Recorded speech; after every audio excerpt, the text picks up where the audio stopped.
Hello, my name is Amanda Kidd, and I'm here today to talk to you about leadership. Leadership can be defined in several different ways. One general definition of leadership from leadersdirect.com gives a definition of showing the way for others, either by example or by advocacy. Now, there's no right or wrong type of leadership, and it's up to each leader to develop their own type. Leadership is a quality that can be taught and must be continually worked on. A few of the more popular styles of leadership include authoritative, servant, and participative or democratic. There's no correct leadership style. Leaders may change their leadership style based on the situation or the followers that they need to lead. I'm going to first start by talking to you about authoritative leadership. Authoritative leadership is just as the name states. It's authoritative in the sense that the leader is the authority in the group. According to psychologist Kurt Lewin, an authoritative leader sets clear expectations for their followers. There is a clear division between the leader and the followers. An authoritative leader will make decisions alone with little or no input from the rest of the group. This type of leadership works best in situations where there's little time for the groups to get together and make certain decisions. Usually the most knowledgeable person in the group would be the leader. This type of leadership style is one that has a clear line between leader and follower, and the leader and the rest of the group have clear-cut expectations as well as clear-cut roles in the group. Oftentimes, authoritative leaders can be viewed by others as arrogant or bossy. An authoritative leader must have the ability to delegate responsibilities and have good follow-through in their group. An authoritative leader must also set standards and hold the followers to those standards. Working for an authoritative leader can be very cut and dry and seem to be a little bearing at times. However, authoritative leaders are good at setting clear expectations of what they expect. Another type of leadership that we're going to talk about is servant leadership. Servant leadership is another very popular style of leadership. It was developed in 1970 by Robert K. Greenleaf. A servant leader focuses on the needs of the group more so than the needs of the leader. A servant leader is concerned with developing employees to bring out the best in them. This often involves additional coaching and guidance. Building a sense of community or a family or team atmosphere is very important to servant leaders. Servant leadership is said to be effective because it causes employees to work harder to perform their best. Servant leaders respect the values of their followers and they're great motivators. Servant leaders have a strong desire to serve first, then lead. Usually, the desire to serve others leads to the desires to lead others. Servant leaders' goals and missions are usually very in line with the goals and missions of the company that they work for. The third type of leadership that I'm going to talk about today is participative leadership or democratic leadership. Participative leadership is the type of leadership that we will be discussed in detail. Participative leaders are leaders that take into consideration the opinion of the team. Participative leaders see the value of the experiences and the knowledge of the people around them.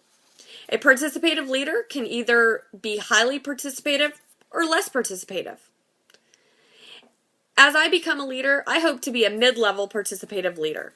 I want my team to have a say in the decisions that are made, but I would ultimately have the final decision when needed. The participative leader is a leader with an open mind and a leader that trusts the judgment and values the opinions of the members on the team. It is important for a participative leader to make sure that they take the time to listen to their team and make decisions based on the feedback. If a participative leader hears the feedback but does not value it, he or she will be ineffective as a leader. Participative leadership works best with large teams or large organizations with a large number of members to make decisions.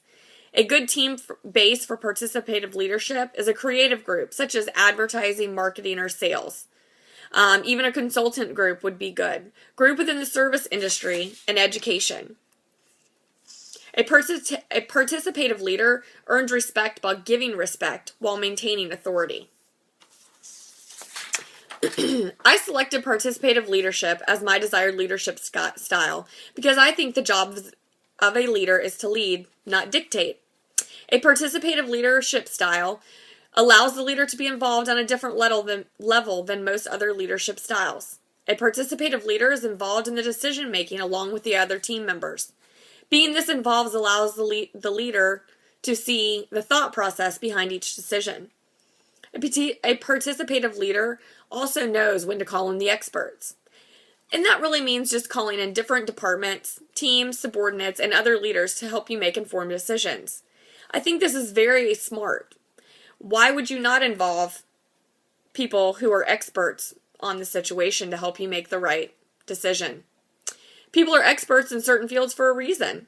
If a portion of a project calls for an expert opinion, I think it's best to involve that department, person, or team that knows the most about the topic. A participative leader must have certain values in order to be effective. A participative leader must have trust at the core of his or her values. Along with trust comes honesty and accountability. In order for a participative leader to be effective, he or she must treat their team members to make good decisions. A participative leader must hold themselves and the other members of the team accountable. Being a part of a team with a participative leader leads to a team full of commitment and dedication through trust and accountability. Accountability is an important part of being a participative leader. In order to be accountable as possible, a participative leader must lead by example. A participative leader can lead by example by holding themselves to the same standards as they hold their team. Leading by example adds to the value of trust a participative leader must have. A participative leader must have empathy, flexibility, consistency, and direction. A participative leader must have the skill of facilitation. Oftentimes, teams can be afraid to speak up or give their ideas or opinions. It is the leader's responsibility to pull the information out of the team members and make them feel as comfortable as possible about their ideas and their opinions. In order to do so, the leader must be non-judgmental and supportive of the ideas of the team members. A participative leader must be willing to keep open communication, respect the ideas of others, and be ready to commit and be ready to explain, but not apologize.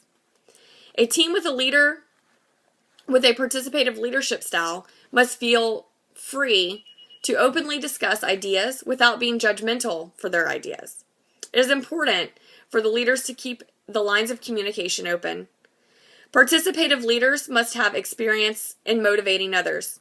Motivation is important to a group with a participative leader. It's important for the leader to motivate the team in order to get things done and to be able to be a part of the decision. Motivation is also an important part of making the team and the team member realize their value as part of the decision-making process. Overall, I find participative leaders to be the most influential. Being a participative leader allows the team member to see the value in themselves as well as the value of those around them. Participative leadership allows the leader to use the strength of all the team members for the best results. As a participative leader, I hope to build trust, camaraderie, respect. And I also hope that I will be motivating, empathetic, non-judgmental, accountable, direct, and influential. I hope this information that I've provided to you today on leadership helps give you a better idea of the type of leader that you want to be. Of course, I've only discussed 3 different types of leadership today, and there are many, many more. The most important thing about leadership is to remember there's no right or wrong type of leadership. It's what works best for you and the team that you're leading. Thank you.